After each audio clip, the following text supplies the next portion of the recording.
শুরুতেই যারা আমাদের এই তথ্যচিত্রটি দেখছেন আপনাকে শুভেচ্ছা। আপনি যদি আমাদের চ্যানেলে নতুন হয়ে থাকেন, সময় কথা বলে চ্যানেলটি সাবস্ক্রাইব করার সাদর আমন্ত্রণ। আর যারা আমাদের চ্যানেলটি সাবস্ক্রাইব করেছেন তাদের প্রতি রইল কৃতজ্ঞতা ও ভালোবাসা। সময় কথা বলে বাংলার স্বপ্ন, সম্ভাবনা ও ভালোবাসার। বাংলা বিহার উড়িষ্যার অধিপতি নবাব সিরাজউদ্দৌলার সন্তান ময়মনসিংহে। তারপরও সে হিন্দু পরিচয়ে জমিদারি করেছেন বহু বছর। সত্যি কি এমন হয়েছিল? কে এই জমিদার? এমন শত প্রশ্নের আজ উত্তর খুঁজে বের করেছে সময় কথা বলে টিম। আজ দেখুন এই তথ্যচিত্র।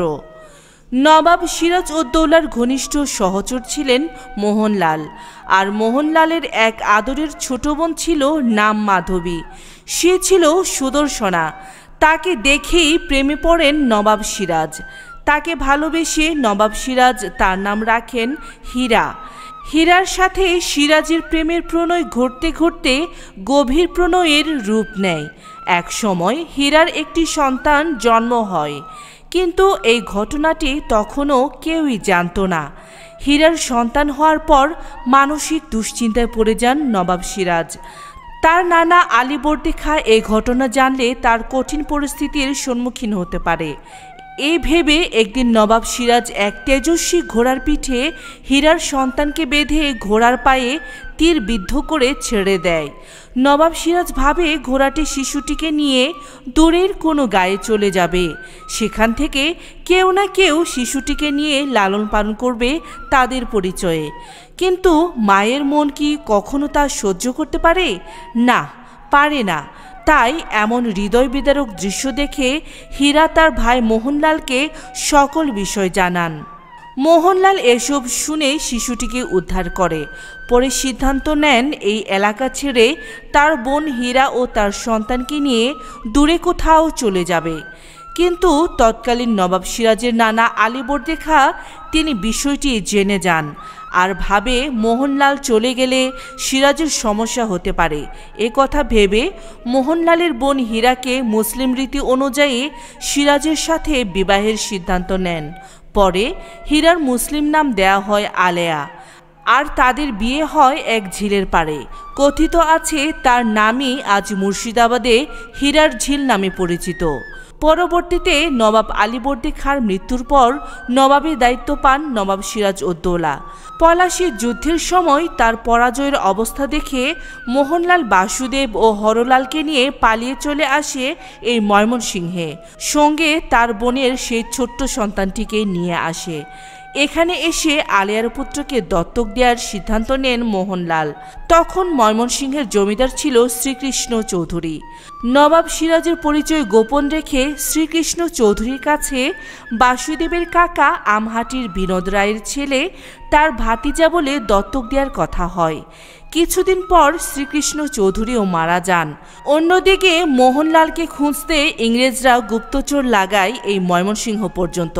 তখন শ্রীকৃষ্ণের বড় ছেলে কৃষ্ণ কিশোরের সাথে কথা হয় বাসুদেবের। শ্রীকৃষ্ণের ছোট ছেলে কৃষ্ণগোপাল নিঃসন্তান। এই ভেবে পরে সেই দত্তক নেন আর নাম রাখেন যুগল কিশোর রায়চৌধুরী। শিশুটির জেঠা কৃষ্ণ কিশোর তখন জমিদার। তার কাছে জমিদারি শিখেন যুগল কিশোর রায়চৌধুরী। তার জেঠা কৃষ্ণ কিশোর ও তার পালক বাবা কৃষ্ণ গোপাল মারা যাবার পর জাফর শাহীর জমিদারি পান যুগল কিশোর চৌধুরী। এক সময় জাফর শাহীতে মহামারী দেখা দেয়। পরে যুগল কিশোর চৌধুরী চলে আসে ময়মনসিংহের গৌরীপুরে। তারপর থেকে গৌরীপুরে জমিদার ছিলেন এই নবাব সিরাজউদ্দৌলা ও আলেয়ার পুত্র যুগল কিশোর রায় চৌধুরী। কেটে যায় বহু বছর। তারপর যুগল কিশোরের জীবনের শেষ দিনগুলো সিলেটের কাজলশাহতেই কাটে। 1811 বা 1812 সালের কোনো এক সময়ে যুগল কিশোরের মৃত্যু হয়। নবাব সিরাজউদ্দৌলা ও আলেয়ার ছেলে হিন্দু জমিদার পরিবারে তাদের পরিচয়ে বেড়ে ওঠা যুগল কিশোর শেষ বয়সে জেনেছিলেন নিজের আসল পরিচয়। তাই তার শেষ ইচ্ছায় মৃত্যুর পর তাকে মুসলিম রীতিতেই কবর দেয়া হয়। তার শেষ ইচ্ছা অনুযায়ী পারিবারিক জমিদারিতেই তাকে গোপনে সমাহিত করা হয়।